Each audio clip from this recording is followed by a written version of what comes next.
Messieurs, vous allez nous faire découvrir aujourd'hui Ovacine. Yves, tout d'abord, vous êtes président du conseil d'administration? Oui, je suis président du conseil d'administration depuis juin dernier.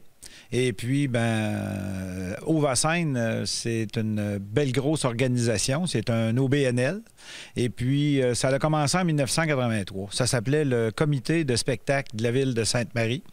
Et puis, avec les années, ça l'a grandi, ça l'a grandi. Et puis, en 2004, le soutien technique était désuet. La salle commençait à être désuète. Alors, il y a eu un projet, cette fois-là, régional. Et c'est là que le nom s'est transformé en Ovacine. Et en 2006, il y a eu l'ouverture officielle ici de la salle Méchatigan dans laquelle nous sommes présentement. Et puis, c'est une des belles salles avec un des beaux sons au Québec. Qu'est-ce qui est votre plus grande fierté dans tout ça? Parce que ça fait des années que vous travaillez fort ici. La plus grande fierté, c'est d'agrandir notre bassin toujours de clientèle qui vient, que ce soit les plus petits, les plus grands, les plus âgés. On a maintenant du classique, on a de plus en plus de théâtre. Donc, c'est vraiment d'offrir à la population un bassin d'événements, un bassin de choix, de spectacles d'envergure, mais aussi de qualité. C'est ça qui fait notre fierté. Patrick, vous êtes directeur général depuis déjà un bon petit bout de temps. Ici, la salle, en tant que telle, si on veut la faire vivre aux gens qui nous regardent, en fait, on s'adresse à un peu tout le monde. On est en Beauce, mais il y a des gens de partout qui viennent ici. Oui, il y a des gens de partout. Comme Yves le disait, on a un public qui s'élargit d'année en année. On rejoint de plus en plus la Rive-Sud de Québec. Même les gens de Québec, il y a des abonnés de saison maintenant de cette région-là. Donc, on est vraiment fiers, comme Yves le disait, de rejoindre cette clientèle-là et d'offrir une salle qui est intime, qui est chaleureuse, c'est le secret le mieux gardé qui s'en vient de moins en moins gardé, disons. Puis les gens peuvent réserver l'endroit. Les entreprises font affaire avec vous aussi. Comment ça se passe? Oui, on peut faire des événements privés pour les entreprises, des événements corporatifs, que ce soit un lancement de produits ou une soirée reconnaissance, un gala. Donc, cette salle-là peut être utilisée à plusieurs fins et on peut choisir un artiste selon le budget du client et regarder les différentes possibilités qu'on peut lui offrir. Et là, ici, en fait, on fait vivre aujourd'hui deux endroits. On est dans la salle. Le nom de la salle, qui y a pensé? La salle Méchatigan, c'est un concours qui avait été lancé en 2005 auprès de la population beauceronne, justement. Et il en est sorti ce nom-là, la Méchatigan, qui est le nom, l'ancien nom, je me rappelle, c'est indien, de la rivière Chaudière. Patrick, l'autre endroit, un peu plus intime, formule cabaret, c'est quoi exactement?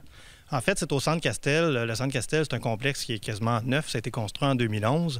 Et ça regroupe plusieurs salles, dont la salle Alphonse Desjardins qu'on fait en formule cabaret. Formule cabaret, c'est des tables, chaises, ambiance conviviale. On peut prendre un verre pendant le spectacle. Donc, nos spectacles d'artistes émergents, spectacles de blues, on a une série blues qu'on présente, entre autres. Tous les spectacles qui sont plus sujets à ce genre d'ambiance-là, on les présente à cet endroit-là. Donc, ça fait toujours des soirées vraiment appréciées de la clientèle. Patrick, comme directeur général, vous avez la chance également de programmer les spectacles. Justement, comment on fait à choisir ces artistes qui viennent ici pour les présenter? Évidemment, on commence toujours par les noms les plus connus à placer dans notre calendrier. Donc, en humour, que ce soit les Rachid Badouri ou des Louis-José Hood, des choses comme ça. Donc, ça, c'est les grands vendeurs. Ensuite de ça, notre mandat de diffuseur de spectacle est justement d'élargir un peu les horizons, de développer, de favoriser l'apparition de nouveaux artistes. Donc, là, on va essayer d'aller piger dans différents styles, autant en musique, en chanson, quoi que ce soit, et d'arriver avec une offre qui est variée dans le fond. Et le but, c'est de trouver un juste équilibre entre découverte et valeur sûre pour justement avoir une programmation qui se tienne. Et quand on le présente au CA, ça se passe bien? Ça se passe très bien. Où est-ce qu'on va normalement travailler avec Patrick? Là, c'est justement voir quand est-ce qu'on a eu ce genre de spectacle-là, est-ce qu'on a des choses, est-ce que les gens qui représentent aussi la population disent « Oh, ça nous plaît, ça nous plaît pas », mais je vais vous dire qu'à 99 % quand Patrick arrive avec sa programmation, c'est presque empaqueté. Et justement, vous avez un souci de faire découvrir aux gens de la Beauce et de l'extérieur des gens qui sont peut-être moins connus, hein? Non, non seulement un souci, mais même on s'en fait un mandat. Nous, on veut favoriser l'émergence d'artistes, on veut faire découvrir, élargir les œillères un peu des spectateurs. Et moi, ce qui me plaît le plus en tant que diffuseur, c'est quand j'entends des gens qui sortent de la salle, qui viennent nous dire « Merci d'avoir fait venir cet artiste-là, j'ai pris une chance à venir le voir et je suis vraiment satisfait là, de ce que j'ai vécu comme expérience. » Ça, là, moi, c'est ma paye, ça, moi. Si on parle de l'équipe un petit peu qui fait partie de l'organisation ici, qui est le mieux pour en parler? Peut-être Yves? Bon, je peux en parler, mais Patrick peut très bien parler. Moi, je peux parler du conseil d'administration. C'est une belle gang. On est 10 personnes du conseil d'administration de toutes sortes de catégories de gens, là. Des gens d'affaires, des gens, des artistes, des gens du public, monsieur et madame tout le monde. Alors, c'est ce qui fait la force aussi de notre conseil d'administration qui supporte très bien, justement, l'équipe de Patrick, là. Et Patrick va être plus en mesure de vous parler du reste de l'équipe. Et justement, Patrick, avant les débuts des spectacles, les gens ont dit oh, c'est festif, c'est le fun.